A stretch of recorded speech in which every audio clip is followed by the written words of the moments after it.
Bonsoir à tous et bienvenue pour cette nouvelle édition du JT d'ici TV. Au programme ce soir, débat viril mais correct. La FDSEA et la SAPN s'étaient donné rendez-vous ce midi sur d'ici TV pour parler du loup. Les meilleurs moments au cours de cette édition. Kurban n'est pas une poule aux œufs d'or. Ces mots, ce sont ceux du maire de la commune, Daniel Roland, qui était notre invité ce midi. Il ne souhaite pas voir Kurban rejoindre la Comcom de la mode du Caire, Turier. Et puis, zoom en fin d'édition sur une interview exclusive, enfin, pas trop, c'est celle du Père Noël. Nous l'avons rencontré avant son grand périple de la semaine prochaine. Mais pour l'heure, on passe à votre météo de ce jeudi. Et enfin, la neige qui arrive dans les Alpes du Sud. Allez, on ouvre ce journal avec du nouveau pour la résidence La Grande Autane à Orsières.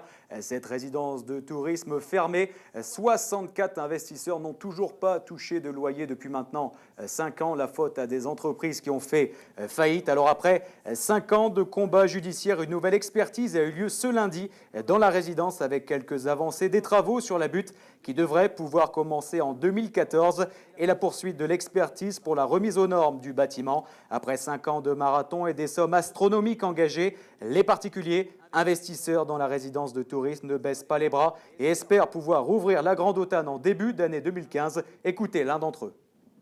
Nous attendons uniquement le feu vert du tribunal pour finaliser les travaux de sécurisation du bâtiment. Et dès que les travaux seront terminés, nous sommes en mesure d'exploiter la résidence. Voilà. Donc, par contre, les délais de fin d'expertise sont très longs. Ensuite, il faudra passer à la remise en état concret du bâtiment avec des entreprises. Et on sait qu'on ne pourra malheureusement pas réouvrir la résidence au cours de l'année 2014. On espère effectivement pouvoir réouvrir début 2015. Nous avons souvent des appels de notre syndic qui nous stipulent que la résidence a été vandalisée. Donc suite à ça, en conseil syndical, nous avons décidé de mettre en place une vidéosurveillance pour mettre des visages sur les squatteurs et sur les destructeurs. Reste également dans ce dossier le volet judiciaire. Comment obtenir le remboursement de la part des assureurs de ces entreprises qui ont fait faillite? Là encore, la justice devrait trancher et les sommes devraient être remboursées en janvier prochain. Tendu mais constructif, le débat sur le loup a eu lieu ce midi sur l'antenne de d'ici TV. D'un côté, la SAPN, de l'autre, la FDSEA. La FDSEA qui a évoqué bien sûr la terrible attaque de loups à Pronières. Plus de 100 bêtes avaient été tuées il y a quelques semaines. De son côté, la SAPN est revenue sur le saccage de son local. Les meilleurs moments du débat, c'est maintenant. Je vous ai posé une question tout à l'heure. Est-ce que vous arrivez à vous mettre dans la peau d'un éleveur qui vit avec le loup? Essayez, vous êtes un être humain, vous avez un cœur comme tout le monde. Vous avez essayé de vous mettre dans la peau de M. Arnaud le jour où il a trouvé ses 100 brebis égorgées, il avait un tas. Moi, je suis allé. Vous auriez peut-être dû venir vous rendre compte. Vous auriez dû venir vous rendre compte. Mais si vous étiez venu avec moi, vous seriez le bienvenu. D'accord, il fallait m'inviter, je serais venu. Mais je vous inviterai. Là, si ce sera un propos de vos produits, je vous inviterai. Vous auriez dû venir, au moins marquer le coup, au moins apporter votre soutien à cet homme-là. Écoutez, les rapports entre... moi, je suis tout à fait à votre invitation, et avec vous, je suis tout à fait d'accord pour aller voir ce qu'il y a après une... C'est trop tard, les brebis sont plus. Hein. Oui, par contre, si vous me parlez sur ce sujet-là, j'ai que modérément apprécié ce qui s'est passé le 8 novembre devant la SAPN. Hein.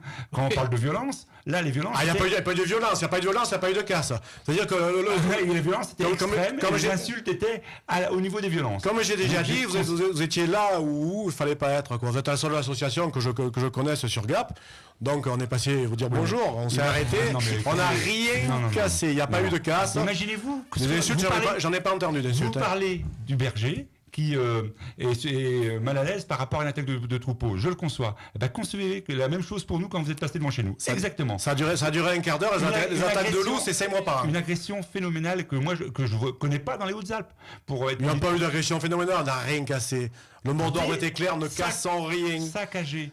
Saccagé quoi? Avec des œufs. Ça a été sali, oui. Ça a été saccagé pour moi. La boîte à lettres. Non, saccagé, c'est cassé. Laissez toutes les carcasses de moutons. Monsieur Gardin, j'ai l'impression que ça, pour vous, c'est minime. Pensez que pour nous, ça a été une agression. Vous n'êtes pas venu sur l'alpage voir les brebis égorgées. Comme ça, on les a apportées, vous les avez vues sur place, ça vous Vous savez bien arrêter les réactions des autres agriculteurs qui étaient autour de vous. Est-ce que moi, il y avait une délégation restreinte sur l'alpage de Prunières, il y avait le préfet. Ah oui, mais oui. Vous auriez pu nous accompagner, vous n'aurez pas agressé. Et l'intégralité de ce débat est à retrouver ce soir sur d'ici TV et dès demain sur notre site d'ici.fr. Tout autre sujet maintenant, la neige est tombée ce matin. Pourtant, on ne l'attendait que demain dans les Alpes du Sud. Et pourtant, il y avait 3 à 5 cm ce matin sur les routes des Hautes-Alpes. Regardez ces images, elles ont été tournées aujourd'hui du côté de Guillestre. Alors évidemment, qui dit neige dit forcément chaussée glissante. La gendarmerie des Hautes-Alpes s'est déplacée à 10 reprises aujourd'hui pour des accidents. Il y en a un qui s'est produit aussi, regardez ces images ce matin. C'était route de la Luye. 2 véhicules ont fait un face-à-face. Heureusement, les pompiers et la police nationale sont arrivés assez rapidement sur les lieux de l'accident. Il n'y a que 2 blessés légers. Prudence donc sur les routes, sachant qu'on annonce entre 20 et 30 cm dans la nuit de jeudi à vendredi.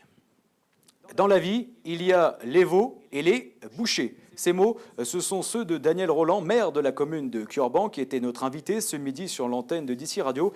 Et il ne souhaite pas que Curban rejoigne la Comcom de la mode du Caire-Turier. On lui a demandé si cette attitude n'était pas un petit peu égoïste. Écoutez sa réponse. Vous avez l'air de dire qu'on est égoïste et qu'on ne veut pas partager. Vous savez, dans la vie, vous êtes sérieux, vous travaillez 10 heures par jour, vous montez, vous faites ce que vous voulez, vous gagnez un peu des sous. Puis vous avez votre copain qui va au bistrot tous les jours et qui va jouer aux boules et qui voudrait partager votre revenu. Moi, les revenus qu'on a à Curban, ils n'ont pas tombé du ciel, les dossiers, on est allé les chercher.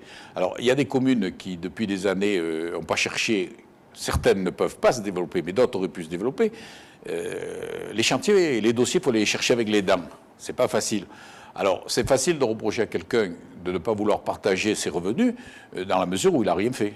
Moi, je suis d'accord de partager. D'ailleurs, à l'époque, si nous sommes partis du Sivom de la mode du Caire, c'est parce qu'il y avait des raisons où c'est qu'on était la poule d'or. C'est pas pour recommencer aujourd'hui. Alors, si les gens de Curban se sont débrouillés pour avoir des revenus, pourquoi les autres ne l'ont pas fait? Alors, aujourd'hui, on veut bien participer à la solidarité, mais il ne faut quand même pas pousser trop loin. Vous savez, il y a un vieux proverbe qui dit qu'il vaut mieux faire le boucher que le veau. Alors, si on doit travailler à Curban pour nourrir les autres, pas question. Une eau de plus dans les Hautes-Alpes, en effet. Le groupe Saint-Amand, qui détient la Roche des Écrins à Chorges, a décidé de lancer une nouvelle marque. La source d'MLS, c'est son nom. Il s'agit d'une eau de source, donc une bonne eau apparemment pour les bébés, normalisée avec moins de 10 mg de nitrate par litre. Les travaux de canalisation sont en cours dans les champs, des travaux qui seront finalisés fin janvier. Cela va permettre au site de produire entre 20 et 30 millions de bouteilles par an en plus. 6 mois après l'adoption du mariage pour tous, nous avons décidé de faire un focus sur l'homosexualité. Comment vit-on son homosexualité dans les Alpes du Sud? C'est le dossier signé Samir Mathieu ce soir. Qu'ils s'appellent Thierry, Damien, Wanda, Vincent, Christelle, vous les croisez dans la rue, au travail ou au restaurant tous les jours. Être homo dans les Hautes-Alpes n'a rien de choquant en 2013, rien de spécial donc, juste un petit jardin secret qui ne sort pas forcément du contexte privé. Si Gap est le pôle urbain principal des Alpes du Sud, on peut vivre très bien dans des lieux plus reculés. Reste l'épineuse question de l'isolement. Est-ce plus dur pour trouver l'âme sœur dans les Hautes-Alpes en étant homo? Non, réponse Cédric, 31 ans et embronné depuis 7 ans. Pour lui, la solution idéale pour faire des rencontres, c'est Internet. Je pense qu'en fait, c'est pas que les Hautes-Alpes, c'est un peu partout pareil. Que ce soit dans les Hautes-Alpes, un autre département, une ville quelconque.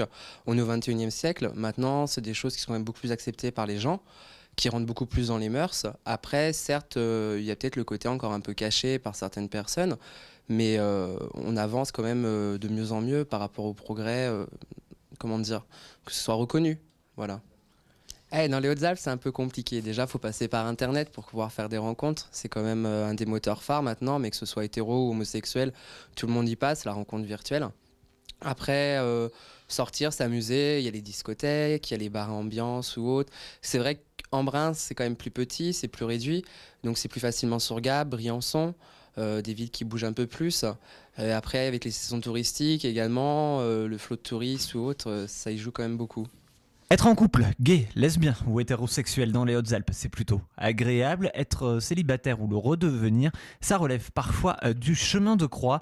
Et reste donc la question de l'isolement que Mario, 25 ans, à Gap, trouve parfois compliqué à vivre. Célibataire depuis 8 mois, je me rends compte de la difficulté que c'est de faire des rencontres homosexuels sur le département. Pas de lieu consacré, par le bouche à oreille, déjà il faut pouvoir l'assumer, c'est pas le cas de tout le monde. Et voilà, surtout, après, une fois qu'on l'a assumé, c'est difficile de... Je sais pas comment dire, de faire des rencontres simplement. Le département est très attractif niveau sport, activités de plein air, etc. Mais après, en dehors de ça, on va dire que la ville festive, la ville qui permet de faire des rencontres, des bars qui sont ouverts à tout le monde sur des thématiques diverses et variées, sont pas forcément présents.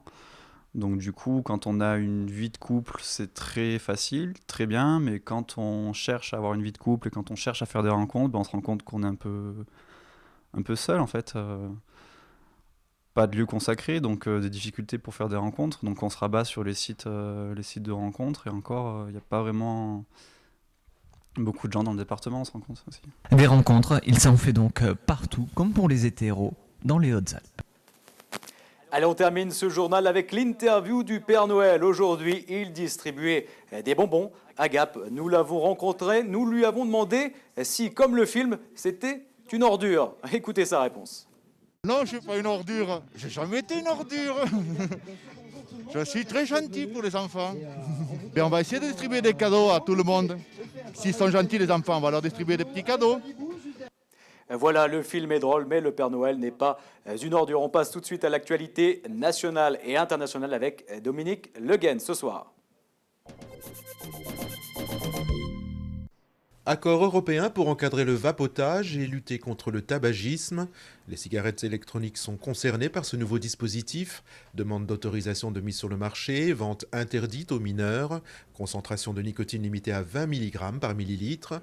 La Commission européenne présentera par ailleurs dans 2 ans un rapport sur les risques pour la santé de la cigarette électronique. Pour les 20 ans de la Constitution, les députés russes ont adopté une loi d'amnistie, une loi dont pourrait bénéficier le groupe contestataire Pussy Riot ainsi que les militants de Greenpeace. Le texte prévoit en effet d'amnistier les personnes condamnées à des peines inférieures à 5 ans de détention, notamment pour hooliganisme. Bras de fer à la tête de l'exécutif en Centrafrique, le président Michel Djotodia et son premier ministre Nicolas Tiangaye devaient se rencontrer en présence de médiateurs africains. Dans le domaine militaire, l'Allemagne et le Royaume-Uni réfléchissent à rejoindre les troupes françaises et la force africaine. La tension monte d'un cran en Ukraine. Le pouvoir met en garde l'opposition après l'accord qualifié d'historique avec Moscou. Le Premier ministre Mykola Azarov a prévenu « On ne laissera plus personne déstabiliser la situation ». La Russie a accordé 15 milliards de dollars à l'Ukraine et a abaissé le prix du gaz d'un tiers, un accord dénoncé par l'opposition. C'est une véritable tradition en Espagne. Depuis 1812, les Espagnols achètent un billet de loterie avant les fêtes de Noël et participent au Gordo. Considérée comme la plus grande loterie au monde, elle constitue un événement national dans la péninsule ibérique. Le tirage au sort aura lieu le 22 décembre avec plus de 2 milliards d'euros à répartir. L'actualité d'ici et d'ailleurs est maintenant terminée. Je vous donne rendez-vous dans un quart d'heure pour le rappel de l'information. Excellente soirée sur DC TV.